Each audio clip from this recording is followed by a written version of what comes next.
இது வரைக்கும் பிக் பாஸ்லேயே நடக்காதது நான் நினைக்கிறேன், நான் பார்த்த வரைக்கும். ஸோ இன்றைக்கி மார்னிங் வேக்கப் சாங் வந்து கால் முளைத்த பூவே சாங் போட்டாங்க. கரெக்டாக 8:00 போட்டாங்க. யூஸ்வலாக சாட்டர்டேலாம் கொஞ்சம் லேட் ஆகும். இன்றைக்கி கரெக்டாக 8:00 போட்டாங்க. அப்போ வந்து எல்லோரும் வந்து ஆடினாங்க. உண்மையிலே இன்றைக்கி வந்து ஃபஸ்ட்டு டைம் ப்ளே பண்ணும்போது பயங்கர ஜூம் வச்சாங்க முத்துக்குமரனுக்கு. இடையில கொஞ்சம் விஷாலையும் நிறைய காமிச்சாங்க. முத்து ஃபுல் ஃபேஸ் மட்டும் ஃபுல் ஜூம் நிறைய தடவை வச்சாங்க. வச்சுட்டு இந்த சாங் ஃபுல்லாக ப்ளே பண்ணி முடித்தோடனே எல்லோரும் இதான் லாஸ்ட் மார்னிங் சாங்கில் அப்படின்னு சொல்லிட்டு தீபக் அண்ணாலாம் சொன்னார். சொன்னோடனே திரும்பவும் ப்ளே பண்ணாங்க. ஸோ இதில் சில குட்டி குட்டி க்யூட் மூமெண்ட்ஸ் நடந்துச்சு. அது என்ன அப்படின்னு பார்த்தீங்கன்னா, முத்துவும் சௌந்தர்யாவும் சேர்ந்து ஆடினாங்க.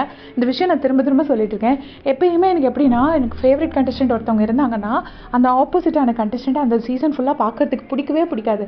பட் இப்போ இந்த சீசனில் எனக்கு எப்பயுமே சவுண்டு பார்க்கும்போது அப்படி ஐயோ ஏன்டா ஸ்க்ரீனில் வராங்கன்னு அந்த மாதிரி ஒரு இரிட்டேஷனே இருந்தது கிடையாது எனக்கு.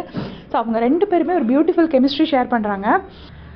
2 பேரும் சேர்ந்து ஃபன் பண்ணால் நல்லாயிருக்கும். இன்றைக்கி 2 பேரும் சேர்ந்தே டான்ஸ் ஆடினாங்க.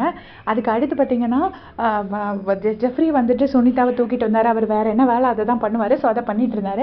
இப்போல்லாம் அர்ணவை பார்க்க சிலரை பார்த்தோன்னே பிடிக்கும், சில பார்க்க பிடிக்கும் மாதிரி. இப்போ அர்ணவை பார்த்தா பரவாயில்ல போல இருக்கு. ஒன்லி இந்த கேமில் நான் சொல்கிறேன், நான் அவுட் சைடு இதெல்லாம் பற்றி பேசல. பட் கேமில் பரவாயில்ல போல இருக்குது அர்ணவ் இது பண்ணும்போது.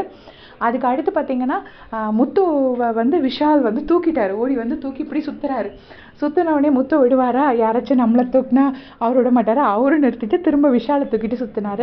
அதுவும் பார்க்க நல்லா இருந்துச்சு. அப்புறம் தீபக் அண்ணாவும் தர்ஷாவும் டான்ஸ் ஆடினாங்க. அது அதை விட க்யூட்டாக இருந்துச்சு 2 பேரும் சேர்ந்து ஆடினது. சிவரஞ்சன் எக்கானிக்கு 1 டே விட்டுருங்க, அண்ணா சூப்பராக டான்ஸ் ஆடினார். ஸோ ரொம்ப நல்லா இருந்துச்சு. இன்றைக்கி மார்னிங் சாங்கே பார்க்க செம்ம வைபாக இருந்தது. உங்களுடைய